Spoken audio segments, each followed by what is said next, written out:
That, we're individuals and we would like to be, we have two different bodies, two different hearts. We feel differently and you want people to recognize that, right. And accept you as individual. Identity, that's been an issue for me for my whole life. The idea of, being looked at as a unit, as opposed to an individual. What if you were one half of a twin set, a twin sibling set, an identical twin sibling set, if this makes any sense to you at all? What if the mirror reflection wasn't just a reflection, but it was an actual human being, another person living and breathing that looks like you, acts and talks almost like a mirror reflection? There's a lot of assumptions about twin life. I had the opportunity to talk to Tracey Livick and Stacey Snyder, twin sisters, identical twins, and they share their perspective of twin life, how some things are not what they are perceived to be, and the expectations that can be unfair of twins. But before we get into the nuts and bolts of twin life, let's meet Stacey and Tracey. This is their journey, and these are the Journeyman Chronicles.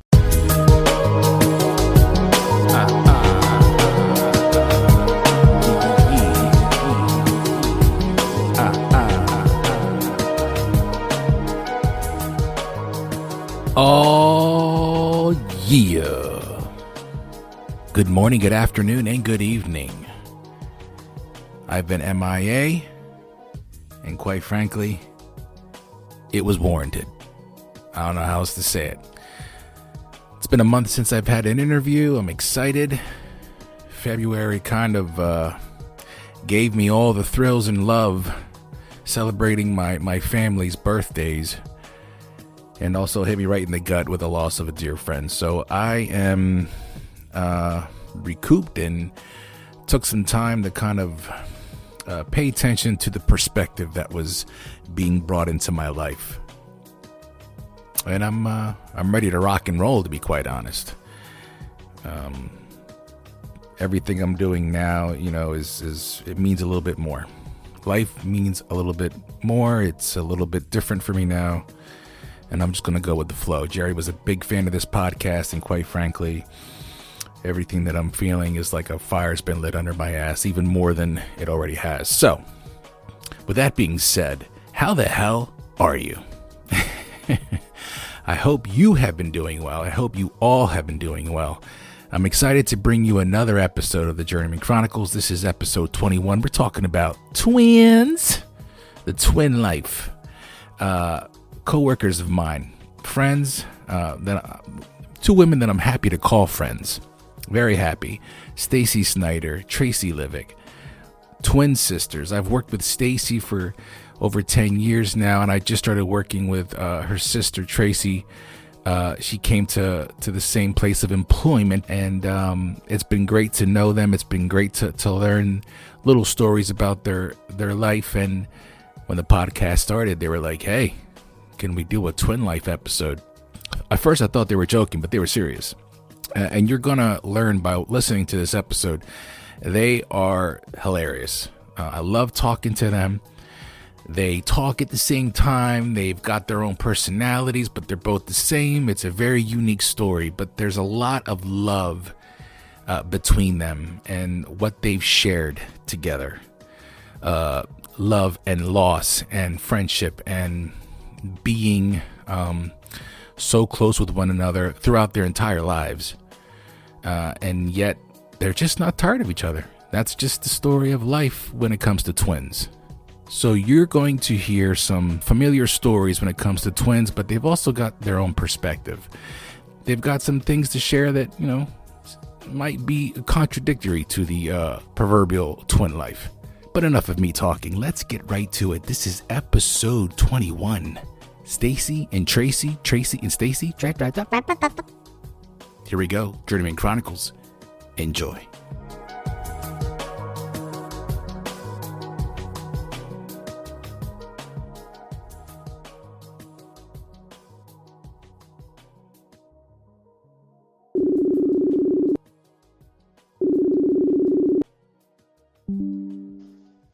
Hey, Felix.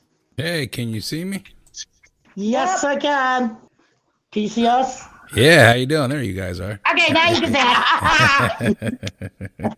How's it going? Yeah, I wasn't sure if you got my message or not, and I didn't. And I figured you were working with the babies. Yeah, we were giving the girls baths and stuff and getting them ready, put in the bed. Yeah, I figured as much. Can you hear us? Okay. Yeah, I can hear you guys fine. I'm just checking to make sure everything's getting recorded. It sounds like it is. All right, yeah. Too much light or anything in the back? I'm sorry? Well, he just does the recording. You're just doing the recording. Oh, okay. Yeah. Yeah, none of it's going to be visual. It's just audio. This just makes it feel like we're sitting beside across from him. Okay, far away. All right, let me just set everything up. It's a little different with the Facebook Messenger because I don't get to see what I look like until I call. Usually the other way around is I can set myself up visually. So how you guys doing? How's the weather treating you? I haven't been at work all week because I've been quarantined. Horrible. Oh, I thought so. I didn't see. A whole bunch of people got ill. I was ill last week for 3 days. Yeah, I still have a little bit of a cough, but you know the cold weather with me. My bones. I'm telling you. Yeah, I can't. I'm like over it already. I'm like only because they only give you 10 days pay. After that, your 10-day bank is used up. No matter how many years, it's already going on 2 years, and I don't have any time to cover. So I'm trying to get my unemployment to take care of this, but it's been so long since I used that I have to go through everything as far as setting it all up, and that's a pain in the ass. And I heard you have to have like 2 forms of ID and I think you have to take a picture. Yeah. I had to take a picture of I had to like scan my driver's license, and I was like, holy hell. Halfway through, I just like gave up. I'm like, this is probably why they do this. So people just give up. I'm like, I don't want to do it anymore. Yeah, I think every year they should give you the COVID since this keeps going on and on. Yeah, at least another 5 days. Yeah, we were just talking about that, saying, for the next 5 years, you only get 10 days COVID pay. This is my wife, Alexandra. Hi. Hey, Alexandra. Nice to meet you both. Nice to meet you. Thank you for doing this with Felix. We say the same thing at the same time, so yeah. Felix talks about you guys all the time. I've been excited to hear about this interview. Yeah, Felix is a wonderful man, hardworking. You got a good one there. Yes, I do. I count my blessings every day. Yeah, you do. And you're absolutely beautiful, and your family's beautiful. Thank you. Thank you. You're very Felix welcome. just asked me to come down and say hi because I try to stay out of the way so that I can enjoy the interview for what it is and not like a critiquing ear. I want to hear it for the first time.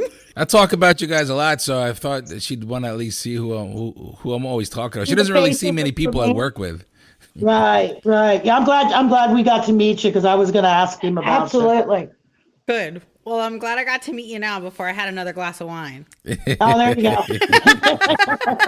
It's very nice meeting you. It's a pleasure. Enjoy the interview. We're staying sober tonight. That's what I'm drinking. We might say something that we shouldn't. I'll have to listen to the bloopers. Yeah. We'll be like, Felix, you need to edit that. Get that out of there. It's a pleasure to meet you both. You too. Enjoy.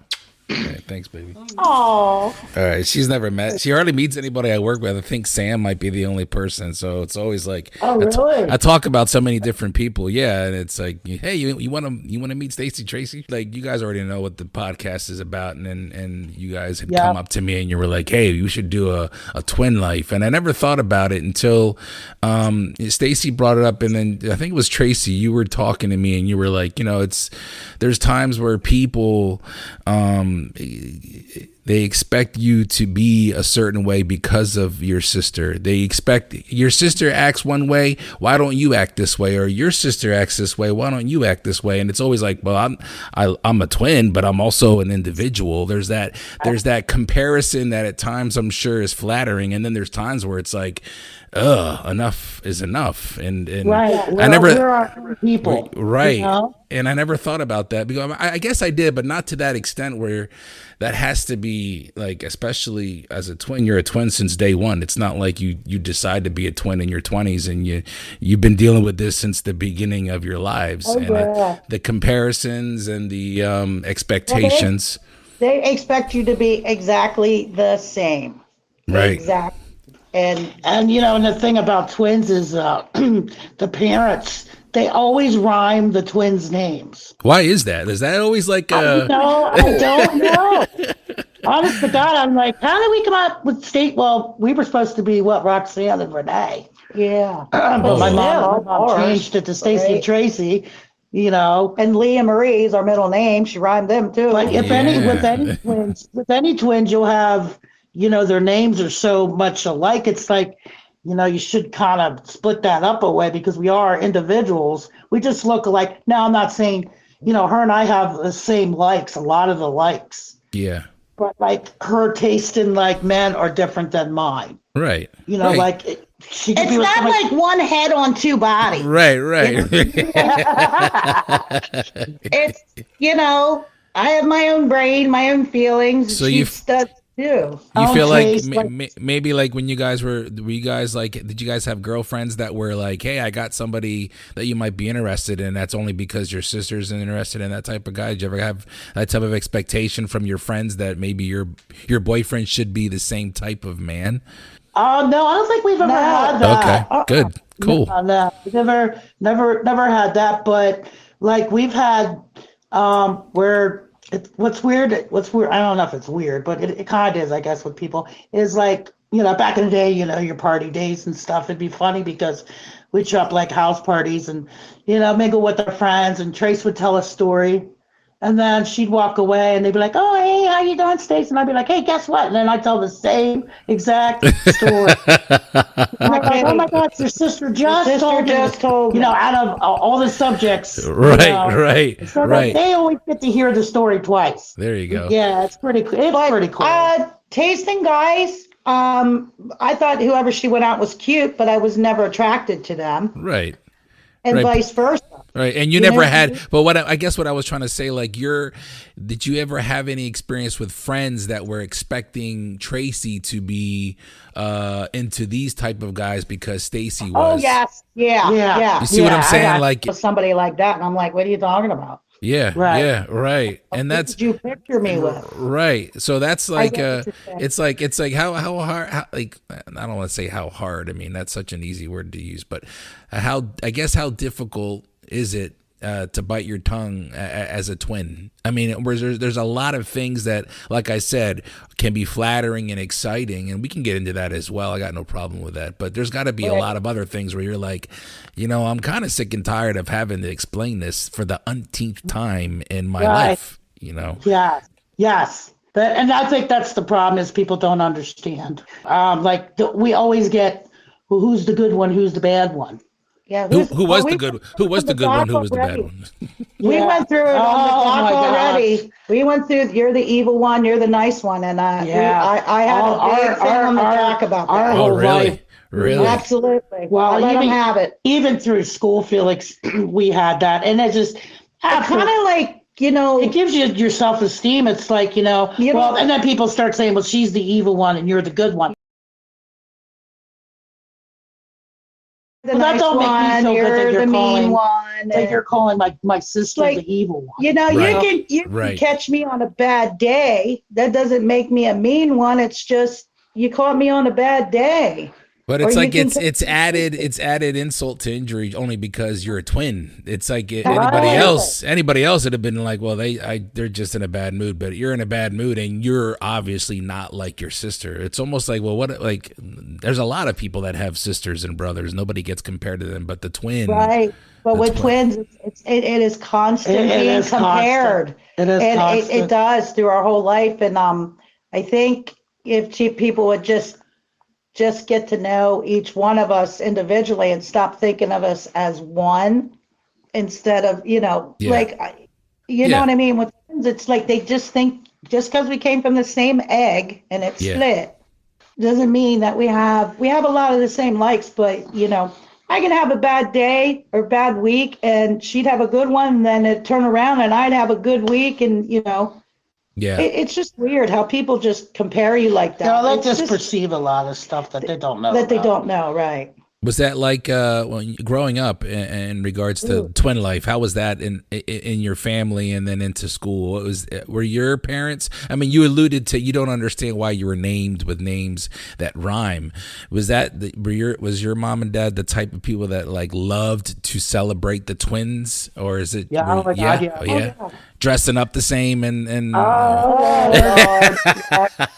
we did that till I hated it. I took change of clothes after a while. I think by the time we hit, I think it was second grade, my mom caught us. We were down at the bus stop and she dressed us alike every day. Same outfits. And then we would like get a different, clothes and take them to school and change.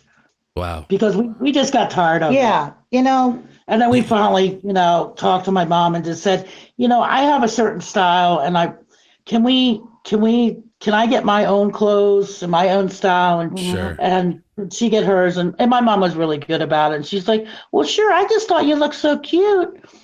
I thought you liked dressing alike, and I thought we did, but we're kind of and tired of it. I think people out there that have twins, they should not dress them exactly alike, because as they grow up and they keep wearing the same outfit, you're actually making it harder on them as they're getting older. You're molding them into one. You're molding person, them into one individual. person, not individuals. Where my taste in clothes is completely different than Stacey's. Well, yeah, it's almost like, when you watch TV shows that have twins in them, they're always dressed the same, or the characters in movies and TV shows, the twins are identical and they say everything at the same time, and it's kind of cliche, and it becomes a gimmick. Did do that.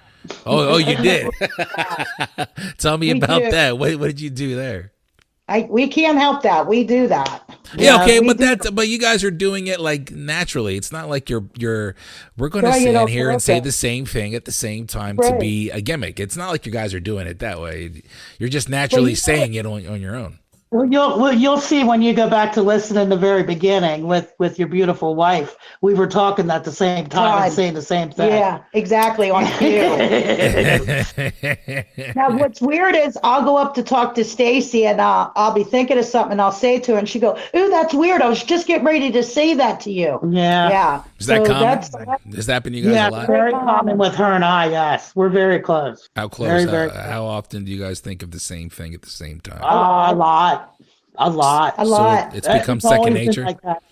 Like I'll go to call her and she's calling me, and I'm like, "Ew, I was just calling you." Or I'll text. It's weird. Like the one time I was texting her something and talking about, I don't know, like what we were going to do over the weekend, and then I just hit send, and she called me, and then she didn't see the text, and she's asking me about, hey, let's see this and this and that. Right. Like, where's your text? Because I just texted what you just said. In that aspect, yeah, I think I just want people to understand that, we're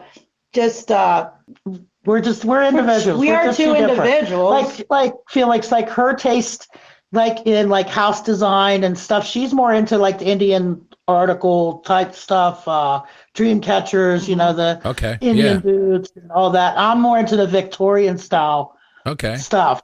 So like if you were to see our places, you wouldn't even think we were twins.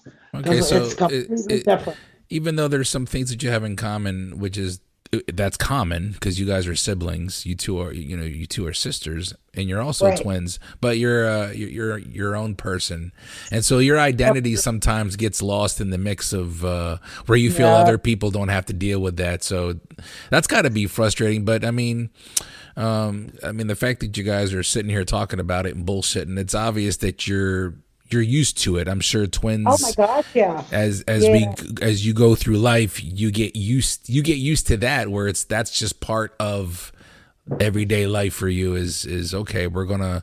Yes, I'm a twin. I remember the first time I met you, Tracey, was I think 2 times, maybe even 3 times. I passed you and I said, "See you, Stace," because I was on my way out as you were walking in. And the first it was like, I'm not Stacey, I'm Tracey. It was very calm, and it was very like, that's not me. That's not. And I think it was like 2 times I said it. The third time I said, God, I told somebody, I said, she probably hates me. That she can probably guess it all the time. But I had never met you before. I remember Stacey telling me, because I've worked with Stacey for 10 years, over 10 years now. And I remember her telling me once or twice that she had a twin. And it was like that, oh, that's her. And I was like, my God, she probably deals with that all the time. So, but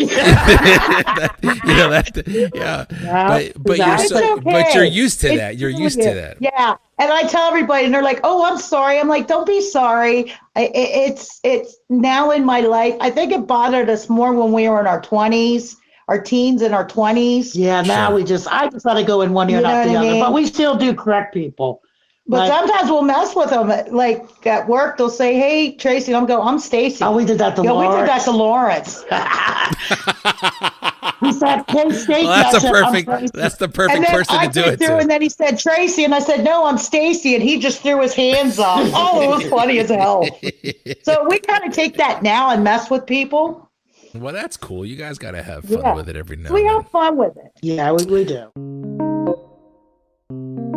Okay, at this point in the conversation, Stacey brings up somebody named Charlie, and I wanted to give some context here because we don't really go into explaining who Charlie is in depth. He just kind of pops into this conversation, though we know who this man is. Charlie, or as some of us knew him as Chuck, was Tracey's husband. He had passed away in 2014, November of 2014. Charlie had left cell lung cancer that eventually spread to his other organs. It spread to his liver and his brain. And by the time they found this out, it was too late. He was already in the final stages.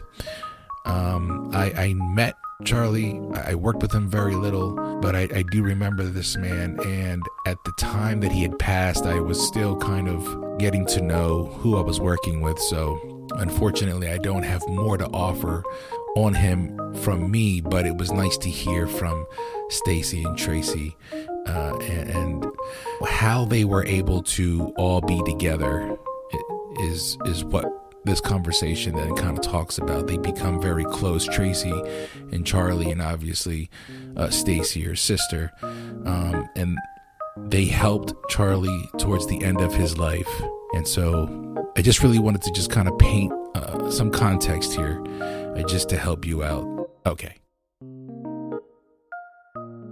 So we talked about the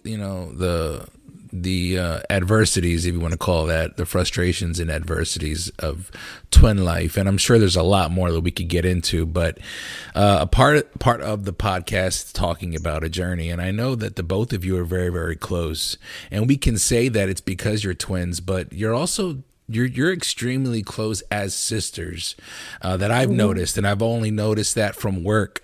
But even talking with you guys about some things here and there, and I know that Stace is hip to what I've gone through in my life, but you're very, very close. Let's talk about the life that you share together as sisters, how you help each other through your everyday life, because right now you're together for dinner. I'm sure this is a common thing. You guys are always around each other and with each other.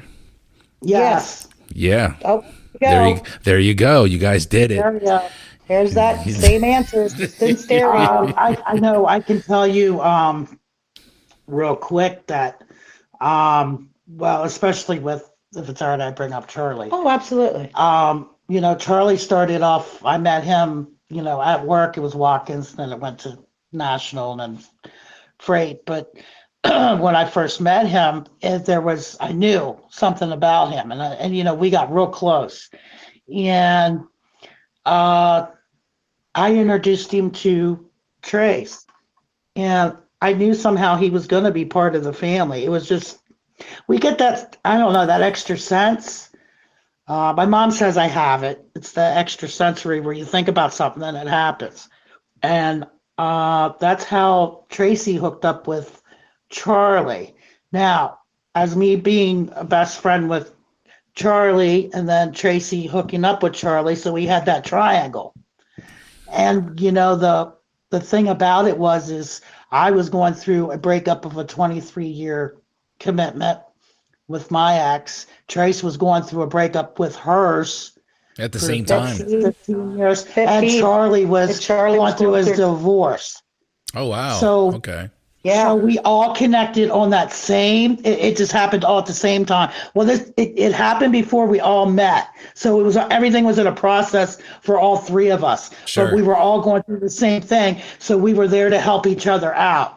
Sure. And that's how I got real close with Charlie and stuff. And I just said, I really, really, it's so easy to talk to you and just, I can let everything out because I really don't let my personal stuff out there.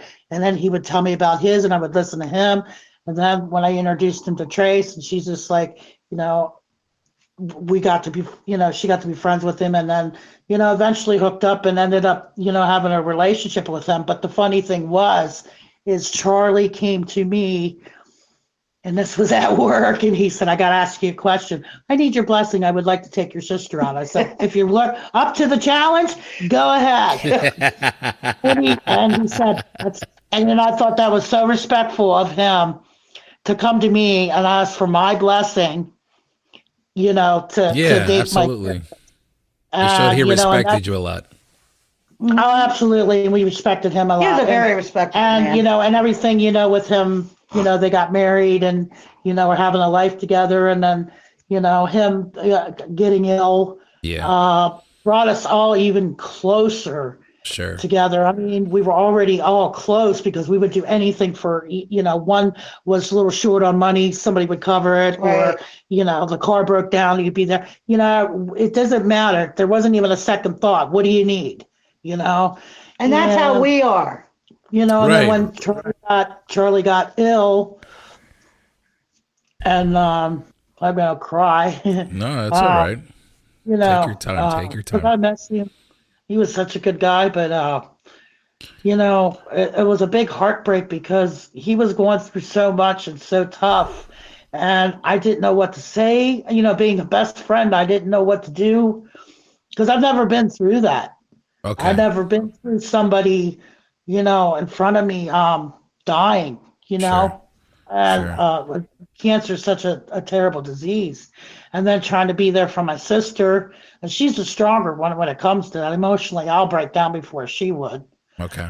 I'm not saying that she wouldn't break down. I break down like I don't do it in front of people. I can cry, drop a hat. So there's a difference right there with us. But with him going through that and, trying to deal with that and try to be everybody's support system.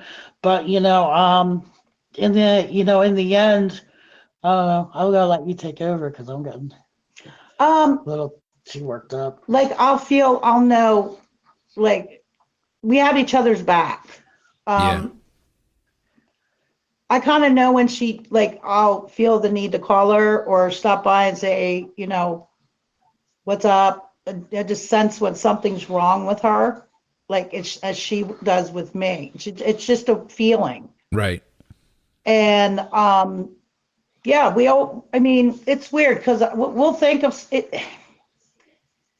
I think with Charlie's death, was probably the toughest thing her and I have gone through. I mean, other than my father's passing, but going through taking care of somebody and actually being there by their side when they actually pass is like totally, you can't describe it. It's a feeling like it's different when you find out somebody passes, but to be there when they pass and they're your best friend and your husband. I think that's one of the unique things that I know of about the both of you, and there's obviously I don't know all the details, but I do remember Chuck, and we called him Chuck. I know you guys are referring to him as Charlie, but I do remember him, and obviously, like for those that don't know, we all worked together at FedEx Freight, and as Stacey had mentioned, it was Watkins, and then FedEx National, and now FedEx Freight. I came in at FedEx Freight, and actually Chuck was one of the first people that I met. He was a mentor for the trainees, and he was. I ended up walking in for an interview at the wrong time, but it was their fault. It was whoever told me to show up gave me the wrong time. And so I show up for the interview, but then I show up for orientation is what it was. Orientation for me was supposed to be at 3:30 in the morning, what my start time was, but I show up at like 1 o'clock in the afternoon with this other guy, and Chuck sits me down in the room, which is at the moment now, I'm pretty sure it's the room beside the OM's office there. And we sit down and where he's going over the mentor, the whole shit. And he's talking about it. He's doing his thing, as a mentor.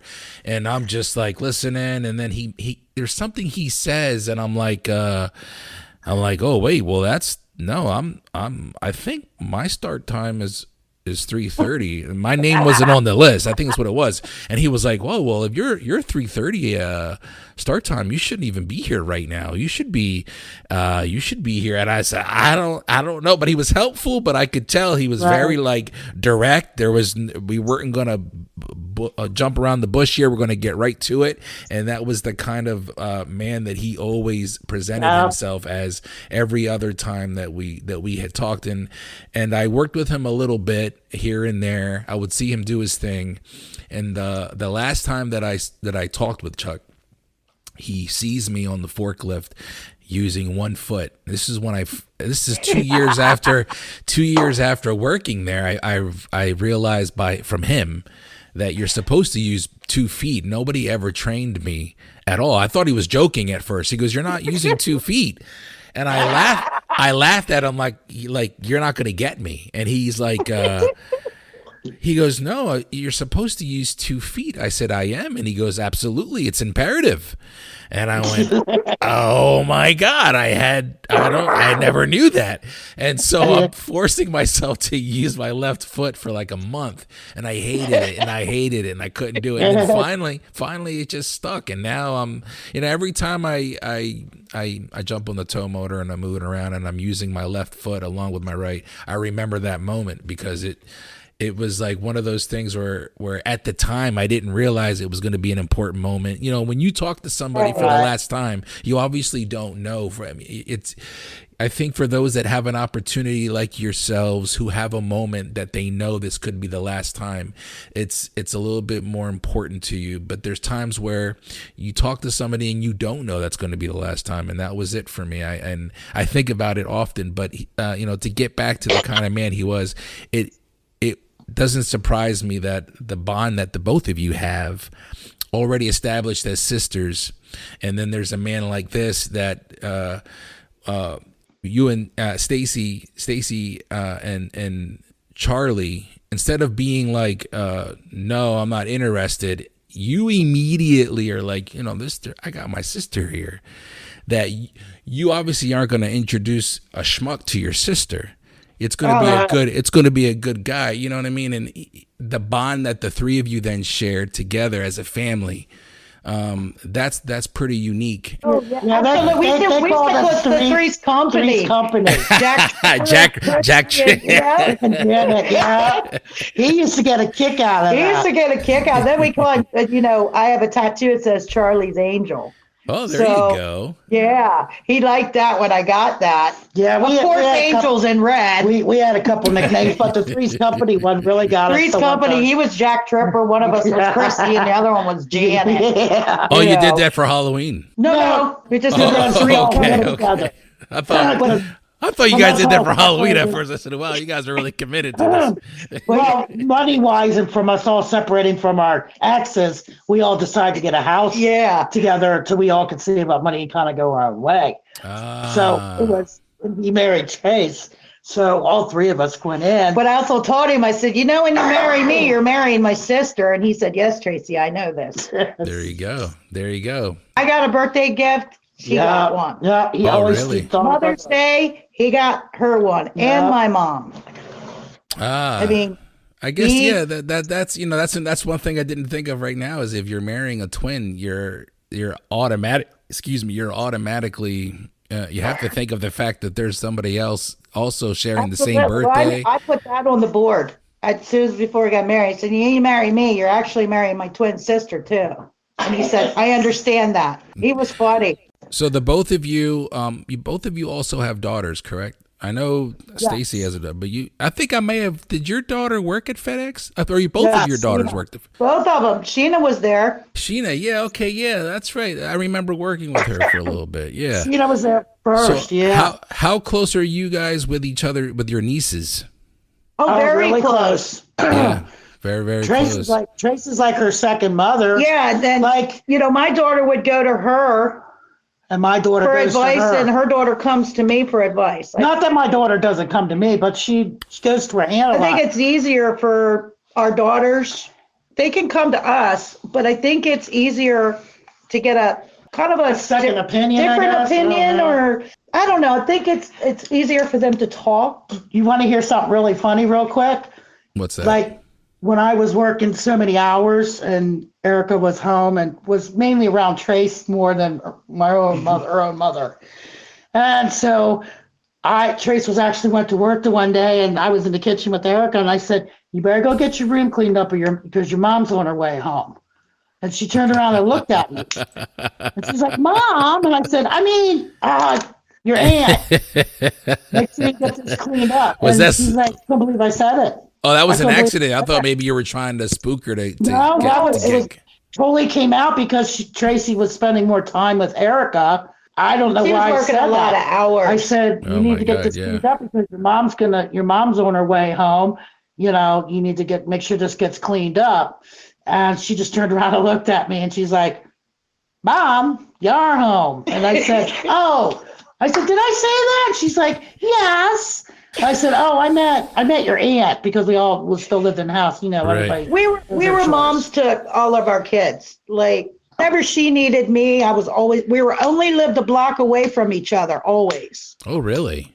Yeah. Her and I lived together up till we had kids. Yeah, and so whenever she needed me for Erica, I was there, and whenever I needed her for my kids, so we kind of we lived really close to each other. Always close. We're growing up. Were you guys were your families growing up very close? Does that explain why you two are such close siblings? On my mom's side, I think we get it more from my mom's side. They were close. Then we were close to my brothers, but they were a lot older than us. Yeah. You have brothers. Oh, okay. Oh, yeah. They're like one's 10 years older than us. 8, and then 6 and 5. So you two are the babies. Oh yeah. There we go again. Yeah, we're the babies. My mom was done. It's like a game show here. You guys are trying to buzz in at the same time. I feel like you should have a buzzer every time we do it. Like, hit that buzzer. We come from a very close-knit family where Trace and I, we very rarely get in an argument or a fight. I think we've had maybe 2 major ones, but that's over stupid stuff shit that we didn't talk to each other for a little bit, and we both felt it. But like my brothers, they could get in a fight, but you let somebody try and hurt them, the fight would be over and it'd be fight to the death. You know what I mean? Yeah. Yeah. So we're close, but her and I are the closest. Okay, so you guys are close to each other. As far as with your brothers, you're close, but not as close.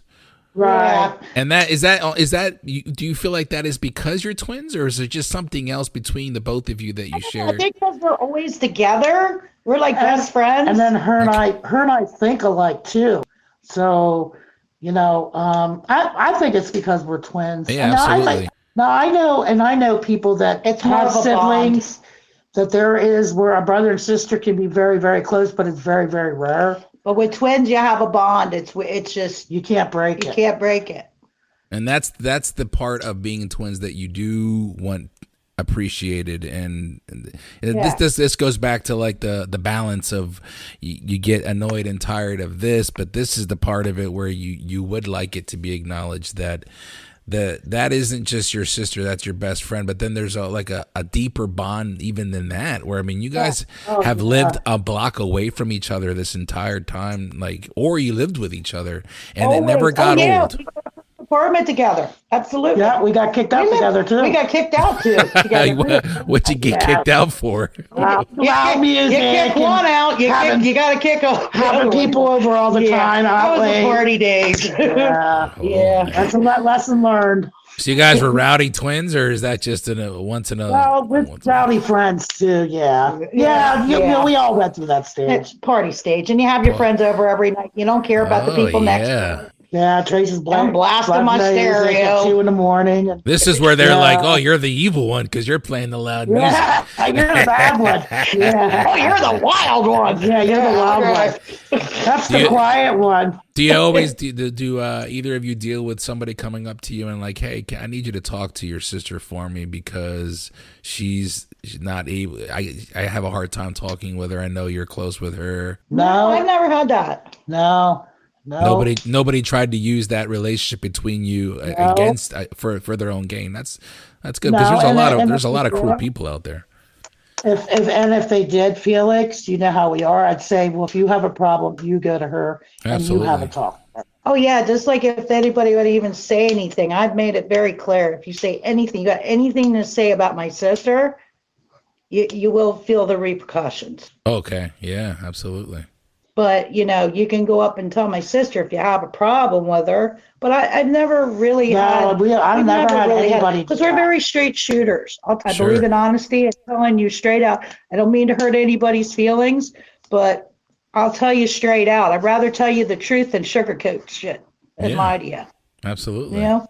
Yeah, well, you both are like that. I've grown to learn. Yeah. But I think people I had to learn to do that. I was more. When you're an independent and you're raising kids on your own and you're the only one paying for everything, I mean, just throughout your life, you have to be a strong person and you got to have a strong personality. And some people take that as being a bitch. Yeah. Sometimes it's just you don't understand what I had to go through to raise 2 kids and work. And I don't have time for the bullshit or your mouth. So. Yeah, do you get what I'm saying? No, sorry about that. I might have to edit that. No. I didn't even hear it, to be honest. Yes, he just told me, don't say that. Oh, you can say shit. I curse on the podcast. Okay. Don't worry about that at all. So who is technically the oldest one? Is it Tracey? Okay. Minutes. I had 20 minutes. Yeah. My mom said she came out fast. Flying out. Squawking. As soon as she came out, squawking, screaming, came out fast. It turned me. Oh, wow. I turned. Yeah. So they took them a while to turn me back around. I was going to come out mooning the world. But yes, he came out saying, kiss my ass. But she's the swearer. Potty mouth. But I kind of got that feeling. You guys have been talking now, and Tracey is when you suggested that you're blunt, and when Stacey says it took me a while to learn how to get there. You know, there's several different things throughout this conversation that I was kind of getting, where I could tell that you were the first one born, and I don't know why that is. But that's funny how that is, even though you guys are twins. Yeah. The same DNA, you know, the egg is split. We can get into that later, but the same DNA, but yet we can tell who the oldest one is, and that's funny to me, because it's like that doesn't get lost. Even though you're twins, there's still this sense of like, do you still have a sense of I'm responsible for my sister because I'm the oldest? Do you still have? Actually, my older sister. I call her my baby sister. Okay, there you go.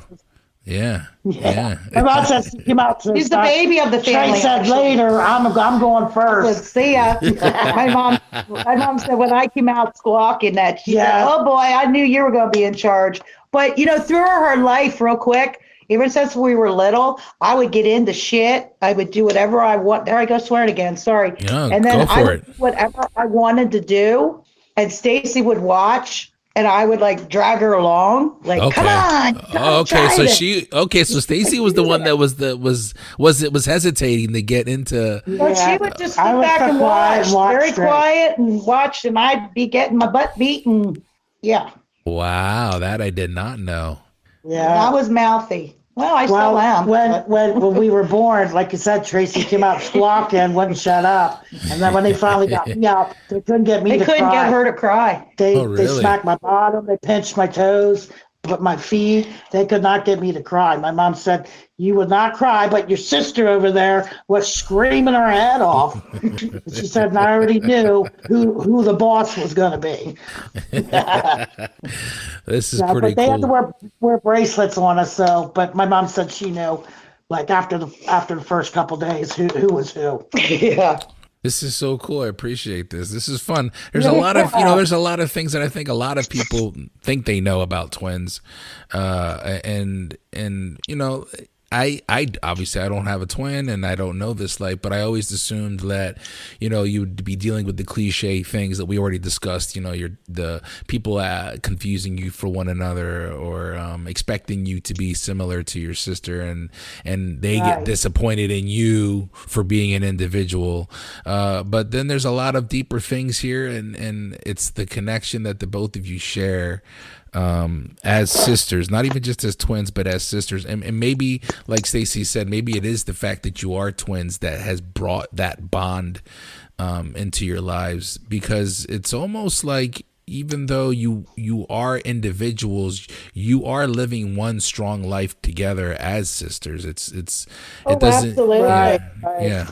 Another thing, Felix, is what's like, we do think alike, but she left for Indiana, and this is a story. She went on a train and she felt like something was wrong. Well, I was in a bad automobile accident and she felt it. She knew something was wrong.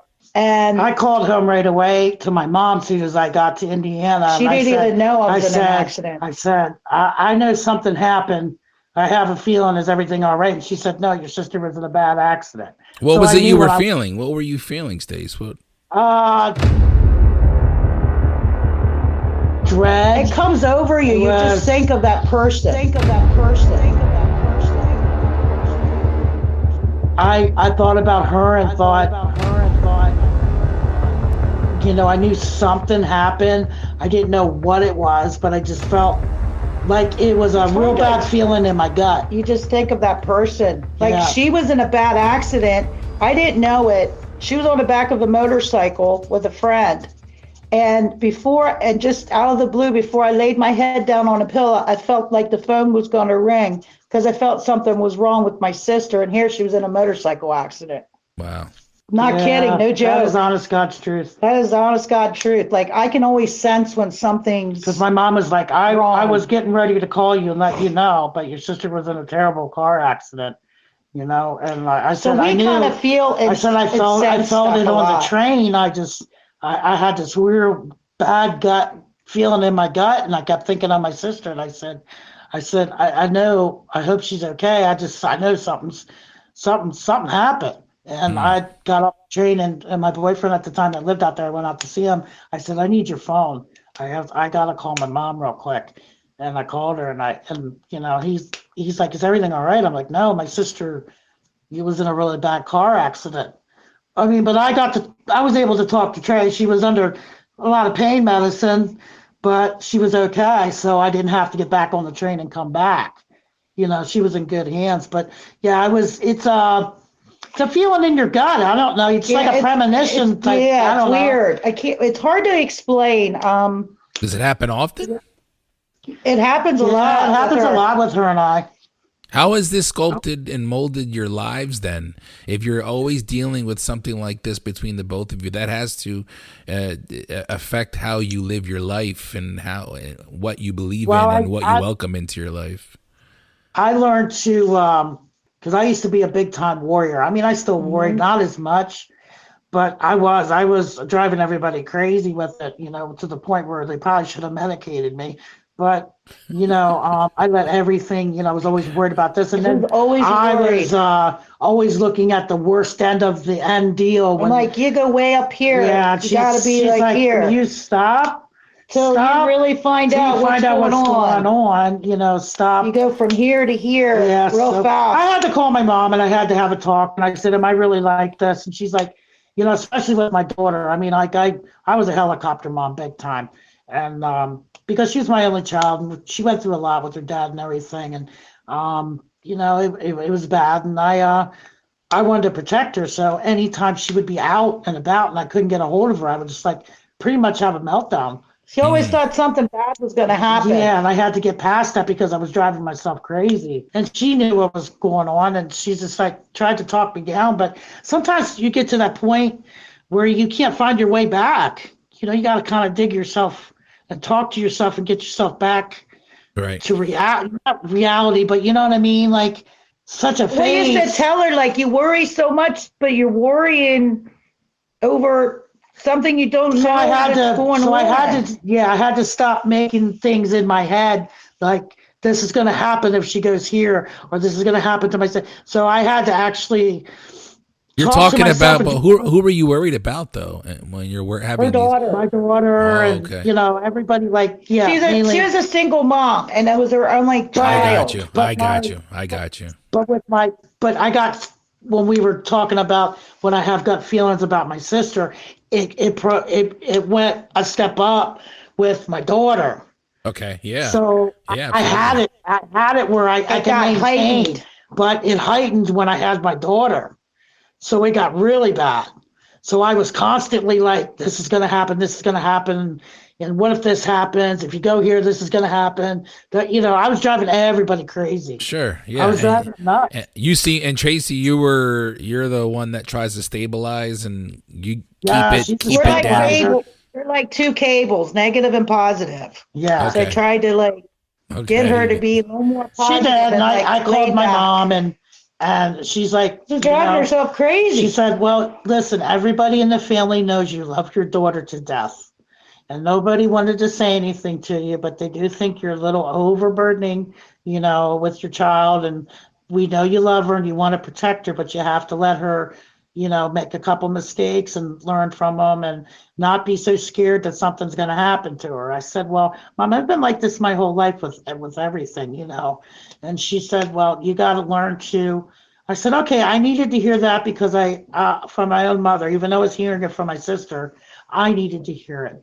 So I'm good now. Yeah, I did my own therapy where I said, okay, stop worrying about stuff that's not there.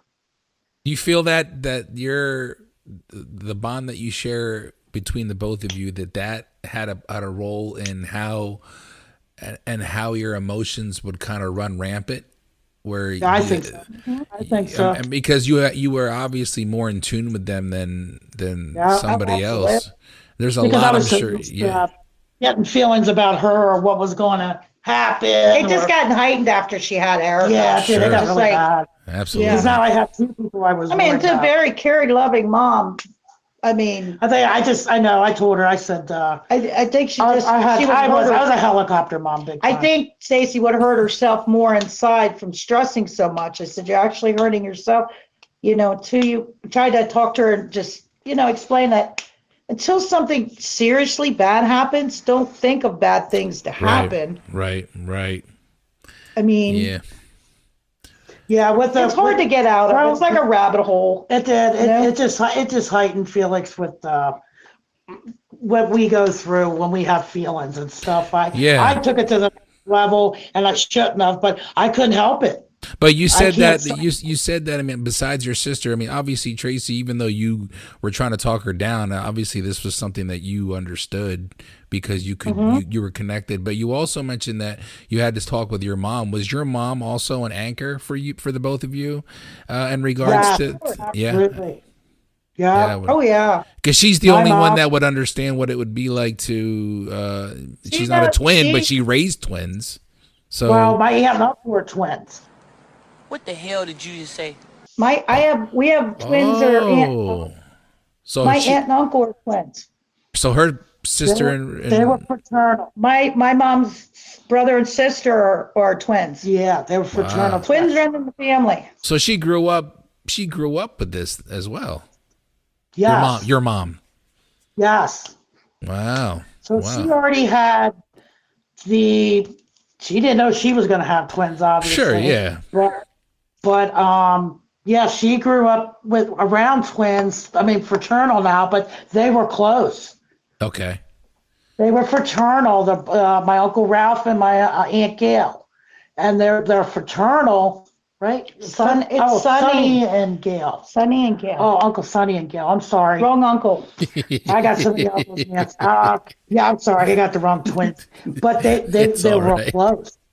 They were real close too. So my mom was, good with that. And and I have to say this real quick is when Tracy and I weren't talking for like a couple months, it hurt my mom severely because she said, "You two are so close, and there's nothing that you two can't talk about or work out." And I just can't believe this hurts me that you two aren't talking right now. But I told her to stay out of it. It would work its way through. And it but did. she needed to just. But we're stay never out going to of go it. there again. Yeah, we smashed it. Good. So I mean, there's Good. nothing made. Yeah, Some and now stupid- we're even closer. So How long yeah, ago was well, that? That was a long time like ago. 2 years ago. yeah, it's a couple years ago. Couple years. Oh, 3 okay. years It's somewhat recent then. Okay. Yeah, like 2.5 years ago. Yeah, 3. Something like that. Yeah. Yeah, Just But everything. that, Just a but lot that happens. happened. That happens between the siblings or even Yeah, friends. I think in the time before that, the only other time that we ever fought, and this is you're gonna. Oh my laugh. God, this is funny. We can laugh about this now. My mom got us our own brand new pair of sneakers, and she's riding her bike out. No, you had my sneakers. No, hold on a second. Let me tell the story. Yeah, but you were riding your bike out in the driveway, and I came out with my sister's brand new sneakers on, and she said, "Get my sneakers off," and I said, "Yeah, get your shoes on." She got off that bike, started fighting with me, like we're rolling around. Yeah. Oh my God! Yeah, that was our last fight. Now that's what 9 or 10 years old. I mean, that, I thought teenager. No, I thought we were at 9 or 10. Oh, yeah, I remember the sneakers. She wanted Yeah. her sneakers. She was so mad at me. That's And what we people didn't throw talk. down for shit like that. You start wearing someone Yeah, else's she shoes. threw me down, all right. Don't get She the jumped kicks off that dirty. bike and came after me, man. She threw me down. We were on the ground. My mom said when we were 13, we were terrible because we were always arguing and fighting. Yeah. They had to give us separate rooms. Yeah, they had to give us a Finally. room. They had to give you you got your separate rooms at 13. Yeah, finally. like- Yeah, my brothers moved out, and I was like, She needed her own room, and I needed my own room. Yeah. And my mom said, "Oh, that's 13. All you two did every day was argue and fight. Because they just kept us together so much, right. you know. And at 13, you're changing. You want your own individual. Yeah, absolutely, They absolutely. finally said, "You're in that room, and you're in that room." And we were like, "Hallelujah!" Then we were like, "Stay out of my room. Yeah. Don't go in my room." Don't you dare go in my room. You had the Dreamcatcher theme and you had the Victorian theme already. Victorian style, yeah. I like goddesses and statues, and we also in second grade switched classes. Yeah. Oh, really? In Yeah. the lunch line, right? We got in the lunch line, went to lunch, and there was 2 different lines, and we swapped out. I went to But her the- class. But the day before, we went over what the subjects were, what you had to know, and everything. Oh, And so you worked planned out. it. You planned it that bad. Oh, yeah, we Yeah. planned it. What was the did. point of We doing did. that though? Boy, someone was trying to avoid a We class. wanted to Or... fool the teachers. We wanted We to wanted to fool fool the teachers. They never even knew. They They didn't? never even knew. They didn't know, and somebody told on us. Somebody told on us. Why did one of your friends recognize, or did you say something ahead of time? I wouldn't call him a friend. No, I'm just a little snitch. Yeah. Oh, really? Yeah. Somebody Yeah, noticed. But we switched. It started out we young, were sitting in snitch. each other's classrooms, and the teachers never knew that. Nope. And they came up and they said, "Are you Stacey? You're Tracy?" And tell me the truth. And I said, "I'm Stacey." And she said, "You don't belong in this class." Yeah, Go we had to-" Yeah, we didn't get in trouble. We didn't get in trouble. They just made us go back to our classes and Our the kids real were classes. laughing. Oh, so The Stacey teacher gets fell. caught, and so then when you had to switch classes, then I'm sure Tracey, it was brought to your Oh, attention. yeah, they- were oh, you yeah, they like, told were me- you like, fuck, what happened? I was halfway Yeah. through this class. Yeah, exactly. But I'm sure the teachers. I just wanted to know who snitched. Yeah. Right, you're right. I'm That sure goes. the teachers. That's right up there with Don't wearing my wanted kicks. to Like, know. don't wear my kicks and don't snitch on me. Yeah. Don't touch my kicks. That's boss. Hey, listen, I really, really, really appreciate it. Believe it or not, we've talked for about an hour now. This time it's flew by. Really? Yeah. Oh, Yeah. man. Okay, I had a good time. I'm sorry we had to keep putting the interview off, but stuff got Oh, happened. hey, no. Anything else you want to know? Yeah. Is there No, anything else you want to know? I feel like the questions that I really had were answered. I was really curious about the relationship between the both of you, not just the fact that you were twins, but how close, and because it's rare to see siblings this close, and you guys were even open about having a falling out that you guys mended and moved on, and you're still close. And you lived together, and you lived within a block away from each other, and since the beginning, and you guys are like bestest of bestest friends. And I think that was why I was really interested in that story. And obviously, we talked about, the things that drive you crazy, because I'm sure that can get under your skin to the point where maybe it frustrates one of you and not the other. Does that ever happen where you're like, what's the big deal? No, I actually bought a shirt. Left Twix, right Twix. Yeah. For me and Stacey, she's left Twix, and down her left arm it says Stacey, and I wear mine to work. It says right Twix, and it has my name on But no, not anymore. It doesn't frustrate me anymore. I just laugh about it. I got to the point in my life where I'm older now. I don't let stuff bother me as much. And it never really did bother us. Like I said, when we were teenagers. It did, yeah. When you're trying to find your own individuality. Yeah, Sure. Yeah, you're gonna have to edit that because I learned that one. Leave it in, Felix. Leave it in. It's all right. I'll work around it. Yeah, all right. Sounds good. What you did, taking care of Charlie, and what you've done thus far as sisters, and taking care of each other's daughters. Excuse me.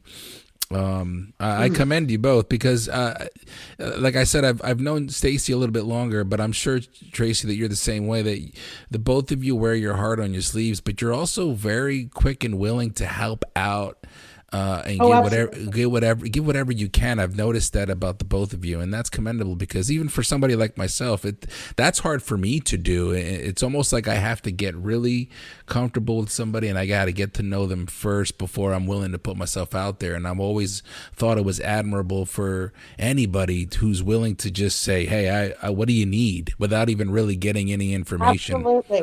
And that's how both of us are. We'll always help anybody.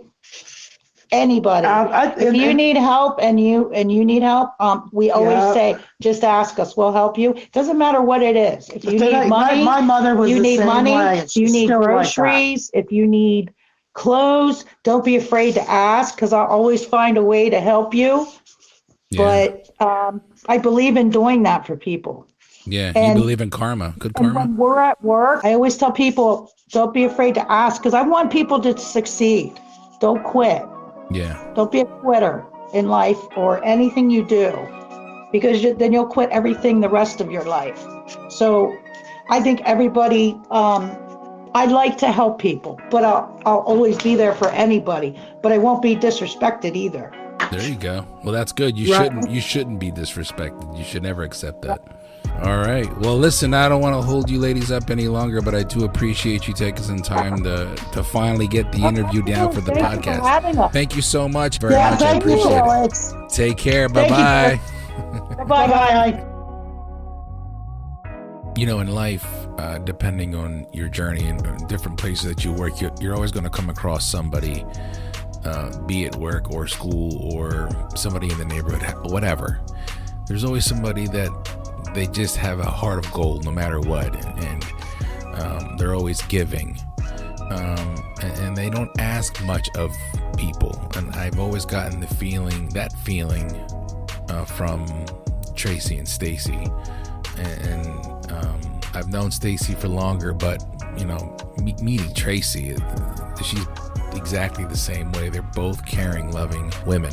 Talking to them after this interview, there was something that I had forgotten to bring up during the interview, and I wanted to get their thoughts on being not so much twins, but just being women working in an environment that's predominantly male. And the reason why I wanted to bring that up is because I've always looked at this as, obviously from a male point of view, when I go to work, it being a predominantly male environment, it doesn't really stand out to me because that's what I'm used to. But having to work in a predominantly male environment, being a woman, how do you work through that? Is it a problem? Are you used to it? So I asked them about that, and they both just told me, look, we have older brothers. We grew up dealing with men and the way they think. We know that. And half the time we understand more of the male's point of view than the women's point of view. So I thought that perspective was interesting, but it's something that I can relate to. Me being the only boy in the house, growing up with all sisters and 5 aunts, and along with my mom, having a very distinct understanding for how a woman is feeling. I can understand why, if you're growing up and you're the only girls in the house, be it your twins, your siblings are all older brothers, you're going to have a more understanding of the male perspective. But one thing I've always appreciated was that even though they work in a male environment, a predominantly male environment, they don't really take any shit, and they can do the job just as well as any guy.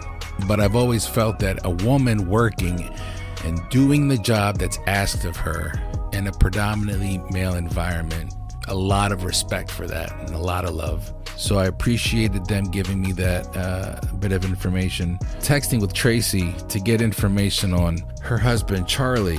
She just would like everybody to know that she thinks of her husband from the morning until she goes to bed, that he truly changed her life, that he made a huge impact on her, and he restored her faith in men. She will always be forever grateful for having him as a friend and wonderful husband. And she appreciates everybody for listening to the podcast. Just a great interview. I hope you all appreciated it. I loved it. It was something different. A lot of laughs. I had a good time in doing this interview. It's a bit of a break from the norm. Something we don't really talk about in our day-to-day is twins. Anyway, Women's History Month is continuing. I will see you later this week. I've got a wrap-up episode I'm going to do. We're going to talk about this episode and some other things. So until then, remember to maintain focus and stay continuous through all 4 seasons. My name is Felix C. Arroyo. I am the Journeyman, and these are the Journeyman Chronicles. Peace.